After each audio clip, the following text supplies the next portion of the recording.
Era e mëngjesit të fshatit të vogël në jug të Shqipërisë sillte me vete aromën e dheut të lagur, zërat e largët të gjelave dhe kërcitjen monotone të traktorëve që nisnin punën herët. Në mesin e kësaj atmosfere të qetë, Ajsheli ecente drejt shpellës së vjetër ku rriete burimi i fshatit. Kishte varur mbi sup një shport me rrobat e sapo pastruara, dhe kishte vënë shamin e bardhë mbi flokët e gjatë. Jeta në fshat ishte e thjesht, e rregullt dhe pa surpriza të mëdha, por Ajshelit I dukej se ajo thjesht si po e mbyllte ngadalë, si një derë që ngjitej vetë dhe nuk linte më hapësirë për të parë botën përtej. Ajo ishte 22 vjeçe, me një bukuri të pastër dhe të padizenjuar nga duart e qytetit. Syt I kishte të mëdhenj, me një nuancë gështenje që ndriste sidomos kur e kapte drita e diellit në orët e para të ditës. Babai ishte larguar vite më parë drejt Greqisë për punë, ndërsa nëna, e sëmur prej kohësh, kishte mbetur në shtëpi me të, duke e bërë Ajshelin të mbante mbi shpatulla më shumë detyras se sa moshatarët e saj. Megjithatë, ajo s'ankonte kurrë. E kishte mësuar jeta se njeriu nuk pyete gjithmonë për ato që I ngarkohen. Teksa I shtrydhte rrobat e bardha në ujërat e ftohtë të burimit, dëgjoi hapjen e një makine të madhe që u ndal pranë shtegut. Makina, një SVZ, duke I krejt jashtë vendit në atë peizazh fshati. Dera u hap ngadalë dhe një grua elegante, me kostum të zi dhe syze të errëta, zbriti me hapa të sigurt. "Ja Ajsheli?" pyeti, duke hequr syzet dhe duke e parë vajzën me kujdes. Ajsheli ngriti kokën e habitur. "Po, unë jam," tha me zë të ulët, duke mos kuptuar çfarë po ndodhte. Gruaja buzëqeshi me një lloj profesionalizmi të ftohtë. "Jam e Nora Hoxha, asistente personale e Luan Dervishi. Ndoshta ke dëgjuar për të." Sigurisht që kishte dëgjuar. Kush nuk kishte dëgjuar për Luan Dervishin? Emri I tij shfaqej në lajme sa herë që hapi një resort I ri, një fabrikë moderne, apo një projekt gjigant teknologjie. Ai ishte një nga biznesmenët më të fuqishëm në Shqipëri, një figurë që njerëzit e përmendnin me admirim, zili ose thjesht kuriozitet. Por ç'lidhje mund të kishte ai me të? "Pronari juaj kërkon në mua?" shqiptoi Ajsheli, pa e larguar dorën nga rroba që po shtrydhte. "Ka mësuar për ty përmes motrës së tij, Kaltrinës, e cila ka shtëpi këtu pranë," shpjegoi Nora, sikur të ishte duke folur për diçka krejt të zakonshme. "Ajo më tregoi se je e pastër, e sjellshme, e rregullt, dhe se ke përvojë me fëmijë për shkak të kushërinjve të tu." Ajsheli uli kokën, pak e turpëruar. Kaltrina shpesh I kërkonte ndihmë me fëmijët e vegjël kur vinte për fundjavë në fshat. Nuk e kishte menduar kurrë se ajo grua elegante, tiranase, do t'i fliste dikujt për të. "Zoti Dervishi ka nevojë për një dado me kohë të plotë për djalin e tij 5 vjeçar, Aronin," vazhdoi Nora. "Pozicioni është në Tiranë. Rroga është shumë e mirë. Jetesa ofrohet po ashtu. Ai kërkon dikë të qetë, të duruar dhe mbi të gjitha të besueshme." Kaltrina vuri emrin tënd në listë si rekomandimin e parë. Ajsheli ndjeu një përzierje emocionesh, gëzim, frikë, shpresë dhe shumë pasiguri. Një fshatare si ajo, në vilën e 1 miliarderi, nuk kishte kuptim. "Pse unë? Ka me mira dado në qytet," murmuriti ajo. Nora ngriti supet. "Pikërisht sepse ti nuk je nga qyteti. Zoti Dervishi beson se njerëzit e ardhur nga fshati kanë një ndershmëri dhe thjeshtësi që nuk blihet me para. Unë jam këtu vetëm për t'i përcjell propozimin." Ajsheli e pa shportën e rrobave, ujin që I rrithte ndër gishta dhe pastaj femrën elegante para saj. Një pjesë e saj donte të ikte të mos dëgjonte më, pjesa tjetër e dinte se kjo mund të ishte e vetmja mundësi për të ndryshuar jetën, për të ndihmuar nënën, për të parë botën përtej fshatit që e mbyste ngadalë. "Mund të vi të paktën për intervistë," tha ajo me zë të dridhur. Nora buzëqeshi. "Mendoja se do ta thoje këtë. Nisemi pas 2 orësh. Merre çfarë të nevojitet. Jeta jote po ndryshon." Vilën e Luan Dervishit e kishte parë vetëm në fotografi të revistave, mure të bardha moderne, shkallë guri që ngjiteshin drejt një hyrje monumentale, dritare të mëdha që reflektonin qiellin si pasqyrë. Kopshti rreth tij dukej sikur ishte marrë nga ndonjë katalog luksi, pishina e zezë, statuja të vogla, lule të rralla. Ajsheli u ndje e humbur, si një pikë në mes të një bote që nuk e njihte. Zëri I Norës jehonte lehtë ndër dhoma. "Kjo është dhoma jote. Do punosh në katin e parë. Djali fle në krahas tënd. Shtëpia ka staf të plot, mos u shqetëso për asgjë veç për fëmijën." Ajsheli fshiu duart në fustanin e thjesht, të vetmin që kishte veshur për intervistën, sepse as nuk dinte çfarë të vishte. Në korridor dëgjoi hapa të vegjël. Pastaj një fëmijë I vogël, syzje me flokë të çrregullt, u shfaq para saj. Ai e pa me kurreshtje, pa frikë fare. "Ti je reja?" e pyeti, duke I afruar hundën si një kotele që nua diçka të panjohur. Ajsheli u ul në gjunjë për të qenë në nivelin e tij. "Unë jam Ajsheli. Besoj se do të kujdesem për ty nëse më pranon." Djali qeshi le dhe I vuri dorën në flok, sikur po kontrollonte diçka. Më pëlqen aroma jote. Nuk je si njerëzit që vinë këtu zakonisht. Ata kanë aromë hekuri. Para se të mund të thoshte diçka tjetër, një burr I gjatë, me kostum të errët që I binte përshtatshëm trupit, doli nga dera në fund të korridorit. Fytyra e tij ishte e ashpër, por jo e ftohtë. Linjat e mjekrës së tretë lëviznin lehtë sa herë që merrte frymë. Sytë e tij të zinj, të thellë, e shikonin gjithçka sikur e vlerësonin pa fjalë.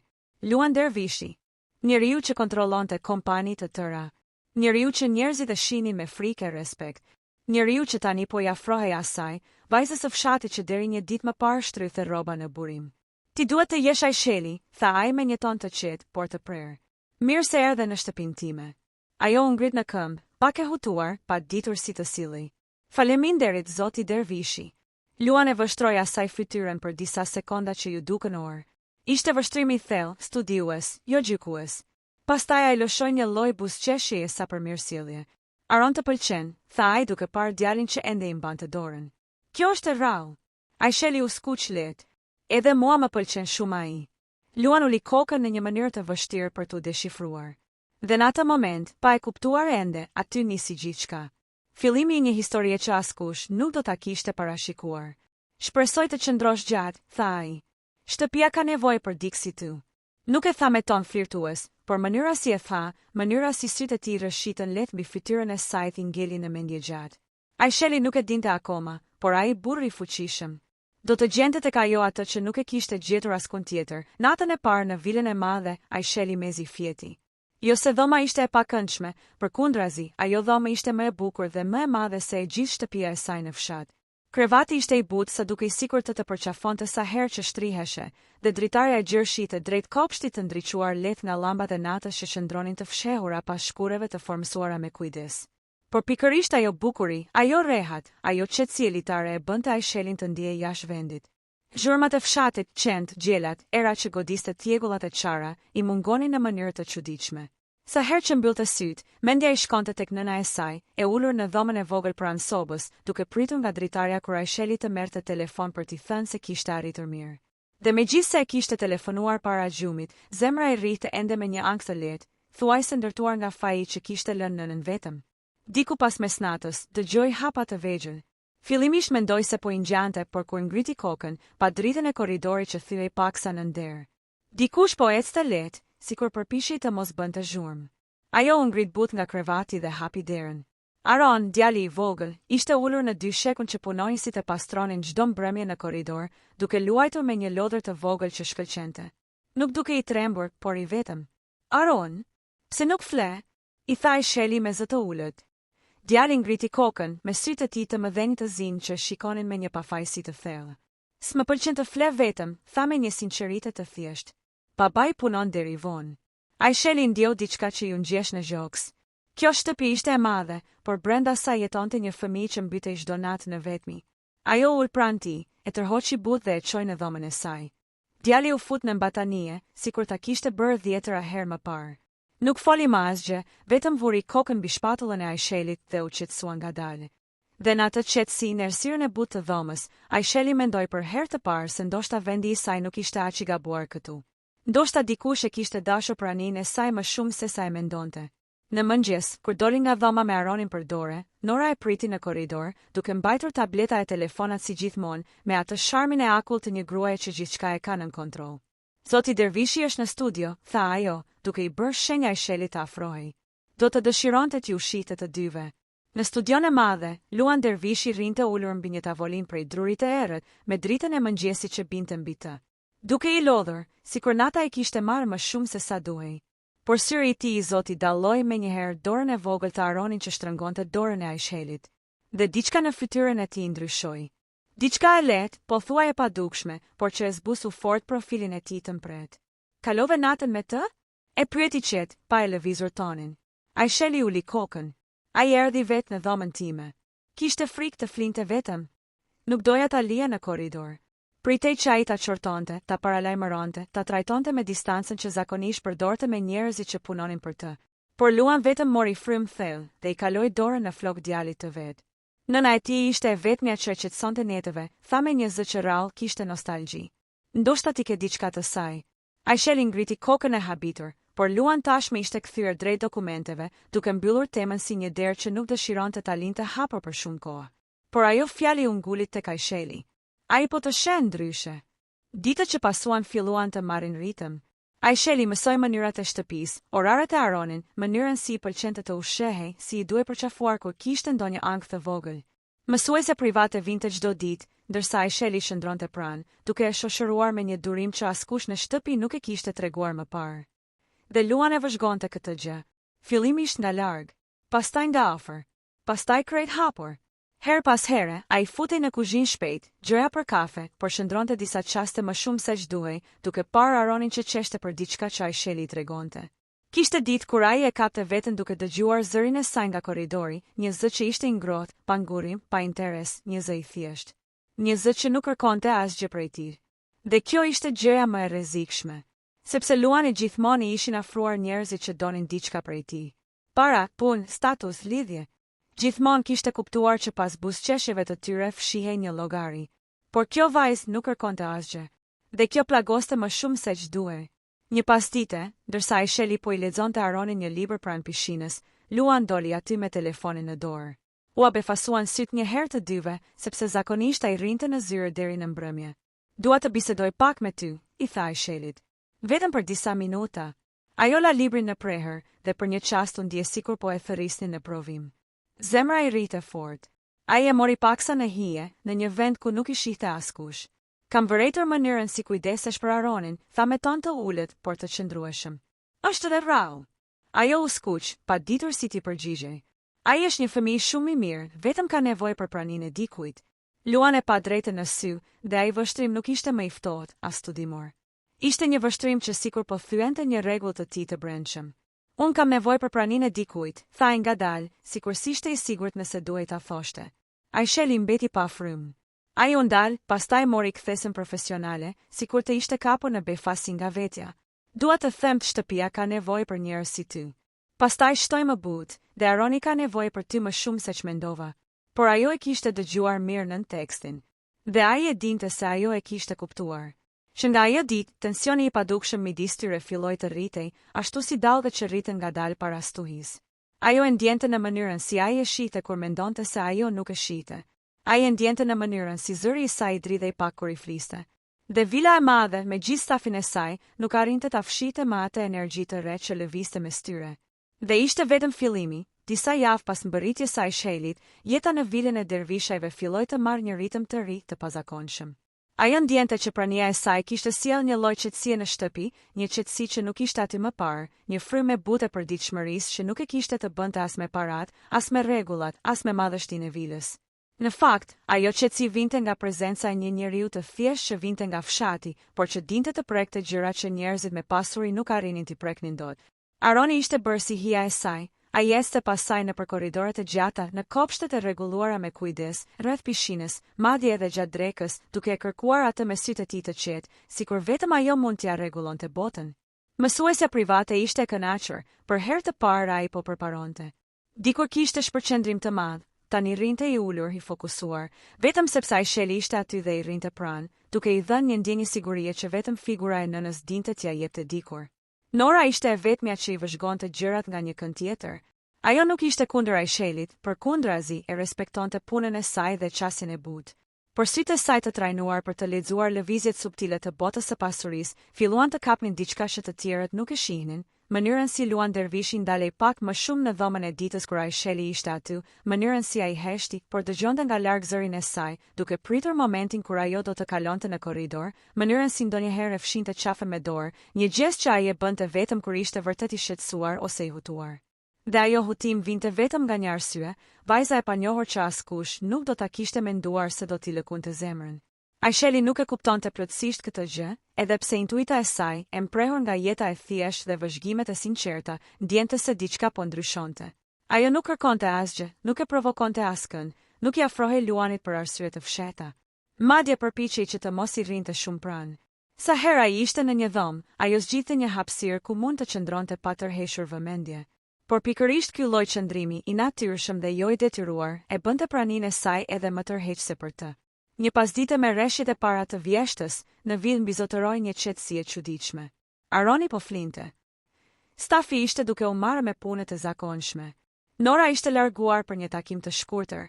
Aisheli, e ulur në dhomën e bibliotekës së vogël afër pishinës së brendshme, po lexonte një libër që e kishte gjetur aty, një libër i thjeshtë psikologjie për fëmijët, të shkruar me gjuhë të thjeshtë. Dritarja e madhe lejonte lagështinë e butë të shiut të hynte brenda si një aromë freskët. Kjo qetësi i kujtoi shtëpinë e saj, ku shiu binte mbi tjegulla dhe binte mbi tokën e fshatit me një ritëm të familiarizuar. Në atë qetësi, dera e dhomës u hap. Luan Dervishi hyri pa zhurmë. Ajo u ngrit me një herë në këmbë. Ai bëri me dorë të qëndronte ulur. Më fal nëse të shqetësova, tha ai me ton të ulët, që nuk përputhej me figurën e një burri që kishte në dorë kompani të tëra. Më duaj thjesht pak qetësi dhe këtu është e vetmja dhomë, ku duket se ka frymë njerëzore. Aisheli qeshi lehtë, duke u përpjekur të mbajë dinjitetin e saj të thjeshtë. Këtu s'ka asgjë të veçantë, është një dhomë e zakonshme. Luan e vështroi për disa sekonda.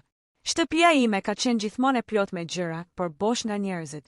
Ndonjëherë më duket sikur mezi merr frymë, por që kur ke ardhur ti duket ndryshe. Ajo uli syt. Ajo ul në koltukun përballë saj, duke fërkuar gishtat e tij, një shenjë që ishte në një ngarkesë emocionale që nuk e tregonte zakonisht. Kam humbur shumë vite duke mos qenë këtu. Me Aronin, me gruan time, tha ai, duke marrë frymë thellë, sikur të ishte hera e parë që fliste për këto gjëra. Nuk e kisha idenë sa e vetmuar ishte kjo shtëpi, derisa fillova ta shoh me sy të ndryshëm. Aisheli e dëgjoi në heshtje. Ajo dinte të dëgjonte, kjo ishte një dhuratë që shumë njerëz e kishin humbur. Luan vazhdoi. Nuk e kam zakon të flas për gjërat personale, por ndonjëherë më duket më e lehtë të flas me ty se me cilin do tjetër. Këto fjalë tronditën lehtë. Jo nga frika, por nga pesha e tyre. Un jam thjesht ta doja e djalit tuaj, tha ajo me zë të ulët. Ai buzëqeshi me një lloj ironie të hidhur. Nuk je thjesht asgjë, Aishel. Ti e ke ndryshuar të gjithë atmosferën e kësaj shtëpie. Aroni është me i lumtur dhe unë, mbase për herë të parë pas shumë kohësh, ndihem i qetë kur të shoh. Jo si punëtore, por si, ai u ndal. Nuk e mbaroi fjalin. Ishte shumë herë që të artikulonte. Në ato qaste, shiut jashtë ju shtua ritmi. Të dyre dëgjonin atë zëmbrapa heshtjes së tyre. Dhe heshtja, e gjatë sa disa sekonda, u bë si një mur që i ndante nga fjala që Luan nuk guxoi ta thoshte. Pa pritur telefoni i tira. Ai e mori me një herë, duke parë një emër në ekran që e bëri të ndryshonte fytyrë. U ngrit në këmbë, kërkoi falje me sy dhe u largua me nxitim.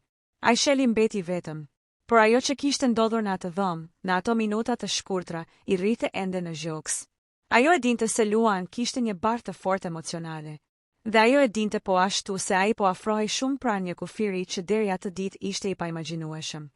Dhe ndërsa ditët kalonin, ajo gjë filloi të bëhej edhe më e dukshme. Një mbrëmje gjatë darkës, Luan e pa Aishelin tek ndihmonte Aronin të priste mishin në pjatë. Nuk ishte një skem madhështore. Ishte diçka e thjesht, e vogël. Por në sytë e tij, ajo pamje ishte aq e fortë sa u kap në zhoks, si një shtrëngim i ngrohtë që se kishte ndier për vite. Ai e kuptoi diçka. Ajo vajzë nga fshati që kishte ardhur për një punë modeste, po hynte në jetën e tij më thellë se sa kishte guxuar t'i lejonte dikujt pas vdekjes së bashkëshortes së tij. Por dashuria nuk pyet për titull. Nuk pyet për diferenca sociale. Nuk pyet për vend nga vjen apo sa të gjatë ke rrugët. Dashuria në heshtje po hynte në vilën e tij. Dhe ajo nuk do të dilte më, nata kishte rënë mbi resortin e heshtur të familjes Dervishi në jug të Shqipërisë, aty ku deti dukej sikur përplasej me një lloj ndrojtje në bregun e gurt, si të kishte frikë të prishte qetësinë që mbizotëronte. Që prej disa javësh, aty ku dikur kishte zhurmë, njerëz, lëvizje dhe dritë, tani kishte një lloj heshtje të rëndë që dukej sikur varej në ajër e nuk zhdukej. Në qendër të gjithë asaj qetësie që e ngushtonte frymën, ishte Aishelina, vajza që kishte ardhur nga një fshat i humbur buzlumit, dhe që pa e kuptuar, kishte ndryshuar ritmin e një prej familjeve më të fuqishme të vendit. Ajo rinte ulur në një nga shkallët e gurta që lidhte verandën me kopshtin e poshtëm, dhe shikonte krahët e saj të mbledhur në prehër sikur donte t'i fshite duart, të mos e shite askush sa po dridheshin. Ishte e veshur thjesht, me një fustan të hollë që i rinte lirshëm, krejt ndryshe nga veshjet e shtrenjta të njerëzve që zakonisht frekuentonin pronën e familjes Dervishi. Por ajo thjesht si e saj ishte bërë pjesë e bukurisë që e dallonte, pjesë e arsyeve pse Luan Dervishi po ndryshonte. Ai burr që dikur duke i palëkundur, i ftohtë, i pakapshëm, tani sillej sikur diçka e brendshme e kishte thyer dhe e kishte lënë të pambrojtur.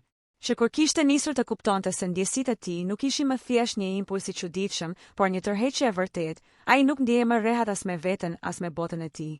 Në atë natë të heshtur, ai po ecte ngadalë nëpër korridorin e gjatë të vilës, duke shmangur zhurmën e hapave sikur e kishte frikë të prishte momentin. Dritat e zbeta ndriçonin portretet e paraardhësve në mure, fytyra burrash me sy të rrept që dukeshin sikur e vëzhgonin me qortim. Ai e dinte çfarë do të thoshte familja e tij, nëse do të merrte vesh se ç'po i ndodhte. E dinte çfarë do të thoshte biznesi, bordi, shoqëria. 1 miliardër i njohur me emër, me ndikim, duke rrezikuar gjithçka për një vajzë nga fshati. Ishte një histori që shumë do ta trajtonin si marrëzi, si lajthitje të çastit, si dobësi. Por për të nuk ishte asgjë nga ato. Pasi kaloi korridorin, ai doli në verandë. Era i goditi fytyrën me një freski që i kujtoi ndjesinë e çlirimit, atë që ndjente vetëm kur ishte pranë Shelinës. Ajo nuk e kishte dëgjuar se si u hap dera. Nuk lëvizi as kur ai ndaloi disa hapa larg saj dhe e vështroi gjatë, me një lloj dhimbje të heshtur që vetëm ai e njihte. Shelina po mendonte për ditën e kaluar, kur kishte dëgjuar 2 shërbyese të shtëpisë të flisnin me zë të ulët pranë kuzhinës. Nuk e kishin parë që ajo ishte pranë, dhe ndoshta nuk do t'i kishte dëgjuar kurrë fjalët e tyre, nëse nuk do të kishte qenë ajo kurreshtja e çuditshme që kishte nisur ta ndiqte. Kishin folur për të me një lloj mëshire të shtirur, duke përmendur se sa shumë ishte përfshirë Luan Dervishi me praninë e saj, si të ishte e pamundur të besohej. Se si njerëz si ai nuk ndërhynin kurrë në jetën e shërbëtorëve. Se si ai rrallë u fliste punonjësve të tij, e pale më t'i buzëqeshte ndokujt siç i buzëqeshte asaj. Dhe në fund, njëra prej tyre kishte thënë me zë të prerë se lidhjet e tilla janë iluzione që nuk zgjasin, sepse në atë botë vajzat si Shelina nuk hyjnë kurrë. Këto fjalë kishin qëndruar si mallkim në mendje. Në atë moment, ajo mendonte se ndoshta ishte koha të largohej. Jo pse nuk e vlerësonte familjen, fëmijët, apo kujdesin që kishte marrë në atë shtëpi, por sepse fillonte të ndjente sikur nuk u përkiste. Sikur po pushtonte një vend që nuk ishte i saj. Sikur prezenca e saj po trazonte një univers që nuk duhej të prekej. Por ajo nuk dinte se prapa saj, Luan Dervishi po luftonte me një tjetër lloj frike, frikën e humbjes së saj. Ai bëri disa hapa dhe ndaloi pranë shkallës ku ajo rrinte. Nuk foli menjëherë, vetëm shndroi aty me duart e futura në xhepa, ndërsa shikonte profilin e saj të qetë, atë profil që shpesh e kishte gjetur duke qeshur me fëmijët, duke i futur në gjumë, duke u kujdesur për gjithë shtëpinë me durim. Në heshtjen e tyre, kishte shumë gjëra të pathëna. Më shumë se fjalë, Shelina mund ta ndjente praninë e tij, por nuk u kthye. Ndoshta nga frika se çdo të shite në fytyrën e tij. Ndoshta nga frika e asaj që ai mund të thoshte. Ose ndoshta nga frika e asaj që ajo vetë mund të ndjente. Kur ai më në fund foli, zëri i tij ishte i ulët, i ngrohtë dhe krejt ndryshe nga toni që përdorte zakonisht me botën. Pa i thënë as çfarë ke, as pse je këtu vetëm, ai thjesht ul ngadalë pranë saj, duke lënë hapësirën e duhur, sikur i druej afërsisë, jo se nuk e dëshironte, por se e respektonte. Ajo mori frym thellë, si dikush që nuk e di nëse duhet të çaj apo të hesht. Dhe ai e pa këtë. E pa si dikush që më në fund po e shite të gjithë brishtësinë e saj. Në atë moment ai e kishte të qartë, nëse Shelina ikte, gjithçka do të shpërbëj. Ajo nuk ishte thjesht një ndjenje e bukur, një fazë, një impuls. Ajo ishte kthyer në qendrën e qetësisë së tij, në arsyen pse ai ndjej ndryshe, më i mirë, më njerëzor. Ajo ishte i vetmi njeri përballë të cilit ai nuk e kishte nevojën të ishte miliarderi i ftohtë, pronari i një perandorie, njeriu që gjithë të tjerët i nënshtroheshin. Me të ai ishte thjesht Luan. Dhe kjo gjë e tremte po aq sa e ngrohte. Shelina e ndjeu heshtjen e tij si një peshë të padukshme. Dhe vetëm atëherë, pas disa minutash që dukeshin të pafundme, ajo u kthye ngadalë dhe e pa në sy. Ishin sytë e tij ata që e tronditën më shumë, jo për intensitetin, por për sinqeritetin. Ishin sytë e një njeriu që nuk kërkonte asgjë, por kishte frikë të humbiste gjithçka. Ajo hapi gojën të fliste, por nuk tha dot asnjë fjalë. Ishte një çast i brisht, si ato momentet që në një çast të mund t'i humbësh përgjithmonë. Dhe pa e zgjatur më tej, Luan Dervishi, njeriu që për të gjithë Shqipërinë ishte simbol i pushtetit dhe i pasurisë, u duk sikur humbi kretat pet të rënd që mbante mbi supë dhe u kthye në një burr të zakonshëm që thjesht kishte një frikë të madhe. Frikën mos i humbiste vajzës nga fshati që pa u përpjekur fare, i kishte ndryshuar jetën. Dhe ishte në atë natë të heshtur kur gjithçka po merrte formën e një vendimi të pandalshëm. Ora kishte kaluar mes natën dhe nata ishte thelluar më shumë se zakonisht, sikur qielli vet po priste të dinte ç'do të ndodhte mes tyre. Shelina vazhdonte ta shite Luanin me sy që i dridheshin, por në një mënyrë të ngrohtë, jo nga frika, por nga pesha e një ndjenje që më në fund po dilte në sipërfaqe, pas muajsh të tërë që e kishte mbajtur të fshehur në një çoshe të shpirtit. Ai ishte ulur pranë saj, pak më afër se më herët, por jo aq sa t'i hynte në hapësirë. Ishte afërsia e një njeriu që kërkonte leje me çdo frymëmarrje. E para që lëvizi ishte Shelina. Ajo uli sytë dhe duart I mbajti të bashkuara në preher, sikur I droi fakti që ato mund të tratonin emocionet e saj.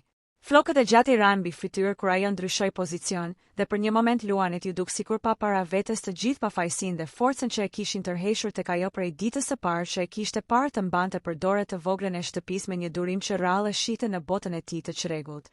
E vërteta ishte se ai e kishte kuptuar shumë më herët ndjenjen, por e kishte fshirë nga mendja, duke I thënë vetes se një njeri si ai nuk mund të lejonte dobësi. Por ç'ishte dobësia? Të pranosh se je njeri? Të pranosh se ndjen diçka që nuk e planifikuar? Apo të pranosh se dashuria nuk I pyet pasaportat, bankat apo pasuritë? Në fund, ai e mori guximin që nuk e kishte gjetur gjithë këto javë. Zëri I tij u prish lehtë nga dridhja që nuk e kontrolloi dot, ndërsa tha: "Ai shelin në mosik." Për një sekond bota u ndal. Era ndaloi. Dallgët u qetësuan. Asgjë nuk lëvizi. Ajo ngriti kokën ngadalë, duke e parë me një hutim të butë, sikur nuk e kishte dëgjuar sakt. Por e kishte.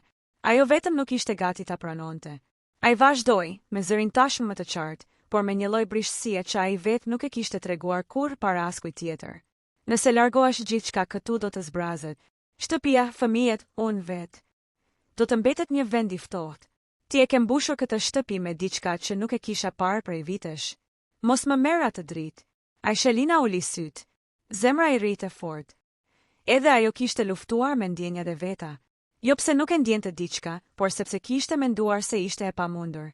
Diferenca në botë, në jetë, në mundësitë ajo mendonte se ai do të turpërohej prej saj.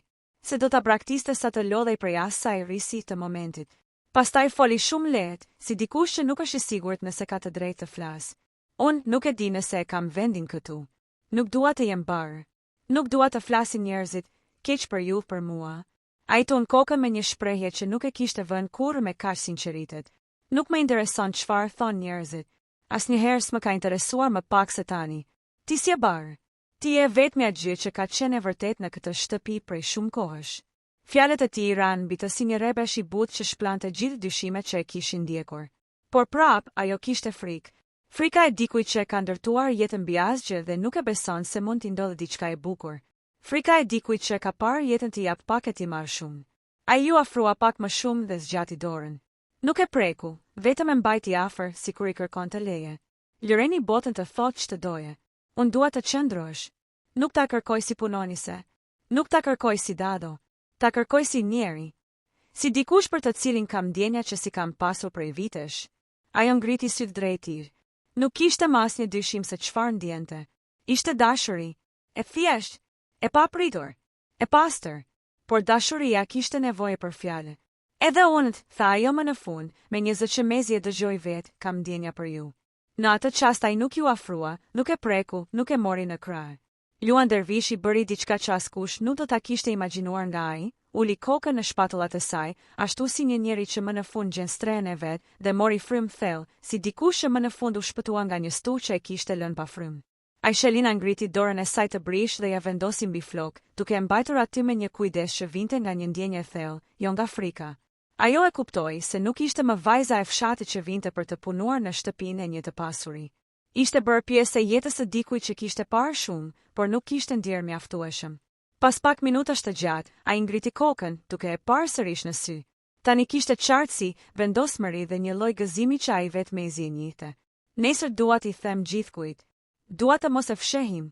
Dua të jesh në këtë shtëpi jo si dado, por si gruaja që dua pranë vetes. Ajo qeshi me një lloj shoku të ëmbël, ndërsa fytyra I u mbush me një ngrohtësi që ai nuk e kishte parë kurrë të plot, sepse deri atë natë ajo kishte pasur gjithmonë frikë t'i lironte ndjenjat.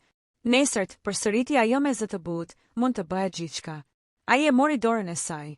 Këtë herë, ajo nuk e tërhoqi. Në sfond, deti filloi të lëvizte sërish, sikur të kuptonte se diçka ishte vendosur. Dritat e vilës ndriçonin mbi ta si dëshmitare të një ndryshimi të madh, ndërsa hëna e plot dhe e qetë ngrihej mbi horizont, duke e bërë gjithë skenën të dukej pothuajse e shkruar me dorë nga fati. Ajo natë nuk kishte nevojë për puthje, për përqafime të zjarrta apo drama të mëdha. Ishte një natë e heshtur, por plot me atë lloj të vërtetë që mbetet gjatë. Dhe kur Aishelina u ngrit për të hyrë në shtëpi, me dorën ende të mbështjellë në të tijën, ajo e kuptoi se jeta e saj kishte ndryshuar përgjithmonë. Jo sepse tashmë ishte pjesë e botës së tij, por sepse më në fund dikush e kishte parë, vlerësuar dhe dashur ashtu siç ishte. Luani e ndoshi pas, dhe dera e verandës u mbyll pas tyre me një lloj butësie që i ngjante fillimit të një jete të re. Në atë natë të qetë, vajza nga fshati dhe miliarderi i Shqipërisë nuk ishin më dy botë të ndara. Ishin dy zemra që më në fund kishin gjetur njëra tjetrën,